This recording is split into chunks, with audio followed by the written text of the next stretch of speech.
Hola, buenos días, mi nombre es Laura Corso. Esta es la segunda parte del video de estadística. En el video anterior veníamos trabajando con las tasas de desempleo de recién graduados universitarios de Estados Unidos desde 1990 hasta 2020. En esta segunda parte del video vamos a estar calculando las medidas de dispersión para datos no agrupados. Acá en la tabla de Excel ya tengo las fórmulas de desviación estándar, varianza y coeficiente de variación. La primera que vamos a calcular va a ser la desviación estándar. Esta nos dice que es la raíz de la sumatoria de f sub i, que es la frecuencia absoluta, por las x sub i, que es la marca de clase, menos la media, todo esto al cuadrado, y todo dividido sobre n, que es el número total de datos. Entonces, para facilitar los cálculos en Excel, vamos a hacer primero la parte de arriba. Entonces nos dice que es f sub i multiplicado por x sub i menos la media, que le vamos a poner m, todo esto al cuadrado. Muy bien, ahora para hacer el cálculo en Excel le vamos a poner el igual. Las f sub i es la frecuencia absoluta, en este caso el primer intervalo, multiplicado por las x sub i, que es este dato de acá, menos la media, que la tenemos por acá, y acá le vamos a poner el f4 para que esto se nos siga haciendo en los otros intervalos, y todo esto elevado al cuadrado, y eso nos va a dar esto de acá, y eso lo vamos a desplazar hasta abajo, hasta aquí, y así fácilmente nos hace todos los cálculos de todos los intervalos.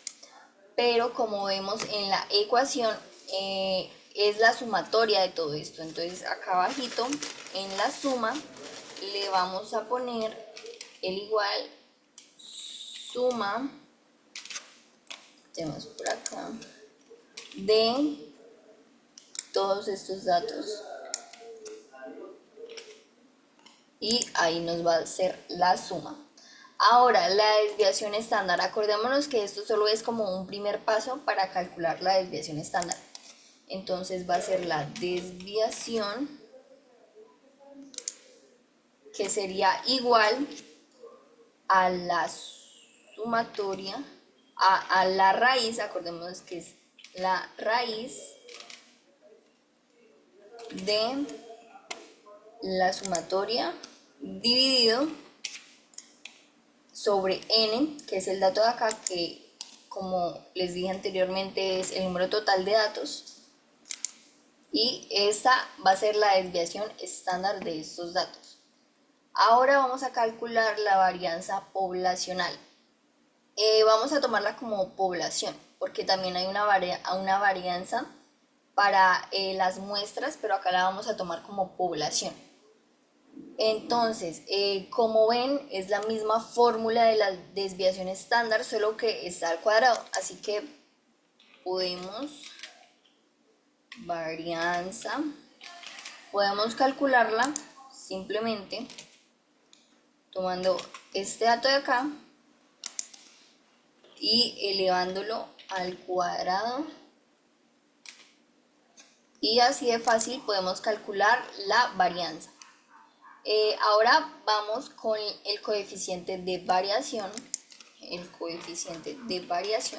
Que nos dice que es la desviación estándar, no la varianza, o sea, la que está al cuadrado, sino la desviación estándar dividido en la media.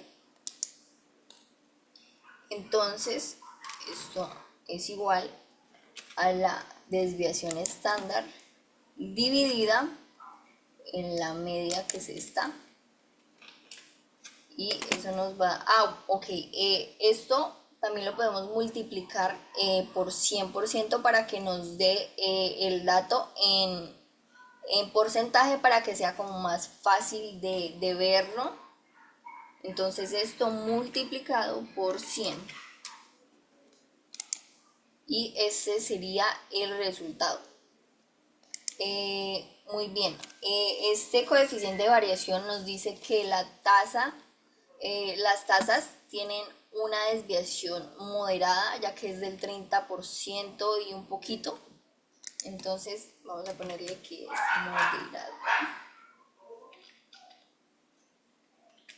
moderada. Y eso sería todo. Ahora, analizando un poco más allá estos datos, podemos ver que las tasas que más se repitieron de estos datos estuvieron entre el intervalo, bueno, eso lo podemos ver en la frecuencia relativa o en la frecuencia absoluta. Acá podemos ver que el mayor dato sería el del segundo intervalo, que tiene la mayoría de datos y tiene el 44% y un poquito más de los datos.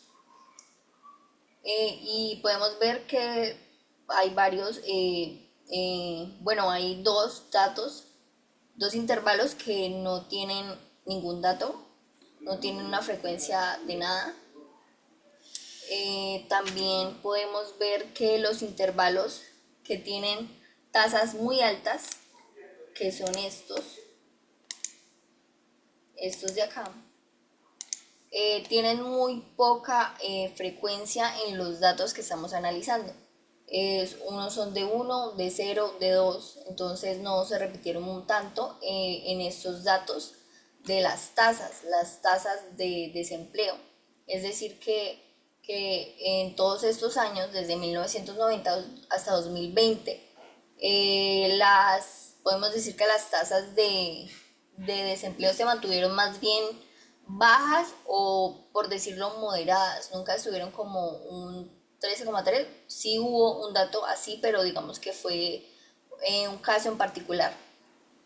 Entonces podemos decir que en realidad estas tasas no fueron tan comunes, lo cual pues es algo bueno, ya que estamos hablando de desempleo en recién graduados.